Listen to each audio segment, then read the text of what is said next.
Dr Ling Liong Sik, who was the first transport minister who got involved with the PKFZ project, must also be investigated for the approval and implementation of the PKFZ scandal. Okay, the Public Accounts Committee report on the scandal was released last Wednesday. I think the media has given it plenty of attention. The focus has been on Tan Sri Chang Kong Choi, Datin Patuka Osipang, as well as to a lesser extent the Secretary Generals of the Ministry of Transport, Dato' Zahara Shahri, as well as Dato' Muhammad Sufaruddin Muhammad Sidek.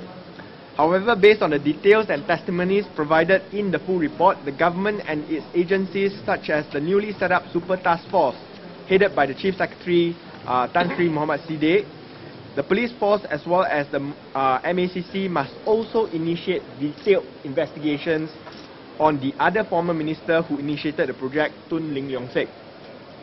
During his testimony, Dr Ling's testimony, when Dr Ling was posed certain questions with regards to the project, he answered, I can't remember, at least 11 times. Okay, at least 11 times, which raises doubts with regards to the veracity of his answers. The situation even reached a point of incredibility.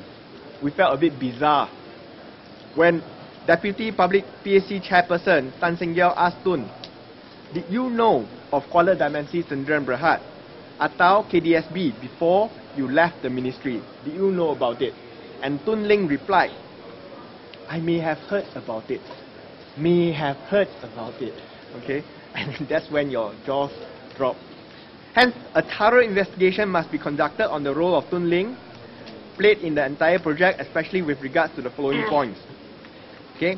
Dr Ling has denied that the Ministry of Transport had any role in the finalization of the land purchase agreement with KDSB, placing the responsibility on the Treasury, which was headed by Tun Dr Mahathir back then in 2001 and 2002.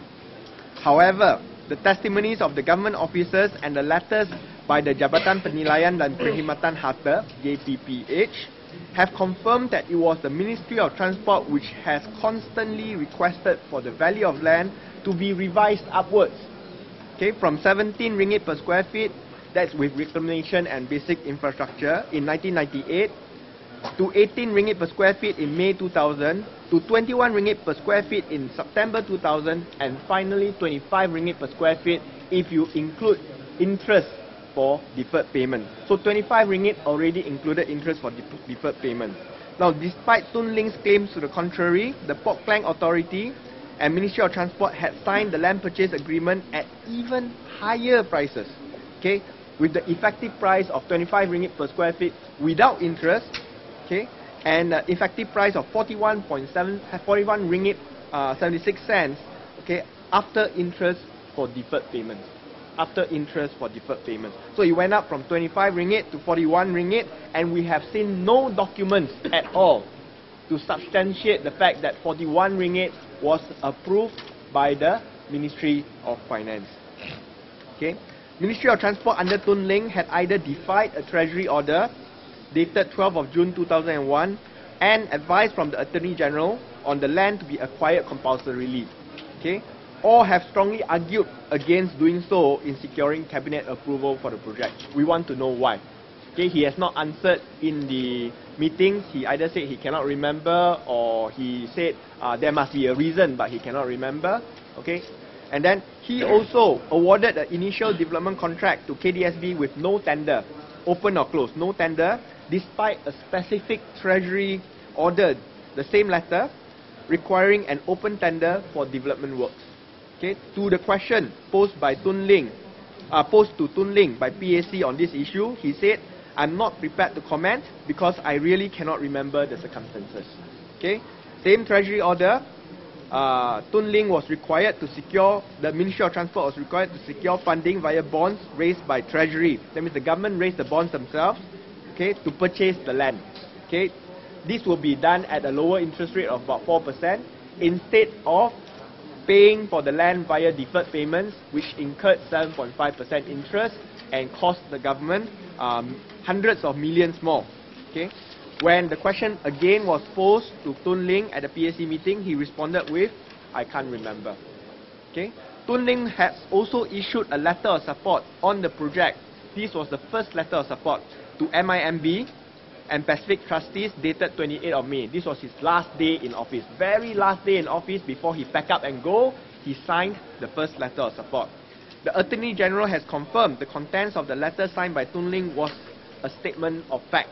However, when probed further by PAC as to why the government then decided to retrospectively approve the guarantee, the 4 letters together, the Tan Sri Chan Kong Choi letters, okay, Tan Sri Abdul Ghani Patel informed PAC that the word of government is in its weight, is worth its weight in gold. That's my paraphrase. Okay. Hence, even if the letter did not specifically contain elements of guarantee, the government is obliged to honor its words. I'll just quickly read the quote from Tan Sri Abdul Ghani Patel from his transcript, page 26. I asked him this question, so how come the first letter was guaranteed as well? Then he said, may I explain that? Yes, my colleague has confirmed they were given AAA rating for that. But at also the same time, as I explained just now, when the government issues a letter of support, however loosely it is, the rating agency will give AAA.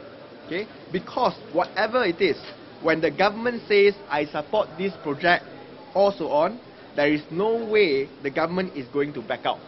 Okay? We will still perform, and the rating agency and everybody knows that. Macam mana pun, the government credibility cannot be torn down in that sense.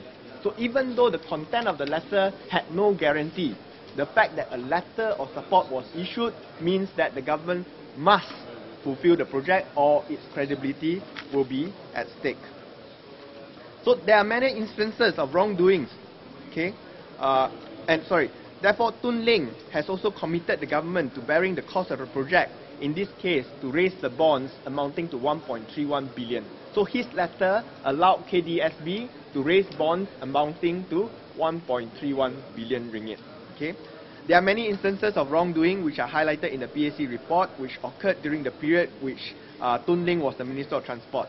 It defies belief that for a project which is claimed to be of such great importance to the ministry and country, Tun Ling had little knowledge or can't remember at all what happened during that period. The minutes of the PKA board meetings have shown that the board acted or was rendered impotent in the decision-making process with regards to the issues relating to PKFZ. Approvals and decisions were made between the General Manager of PKA, Datin Paduka Osipang, and the Ministers of Transport directly, and hence the latter must be held accountable for the entire fiasco. We call upon Tun Ling to be fully investigated by the relevant authorities, and no stones must be left unturned, including the cabinet meeting minutes, which was inaccessible to the Public Accounts Committee. So we got no access to the minutes of the cabinet meetings, which we can determine the role that Tun Ling played. So we need other agencies to actually get involved to check what was the extent of his involvement in the PKFZ project, how much did he know, how much did he push for the project, what exactly happened in the cabinet meetings. Okay? At the very least, Tun Ling must be investigated for willful negligence in carrying out his responsibilities as the Minister of Transport.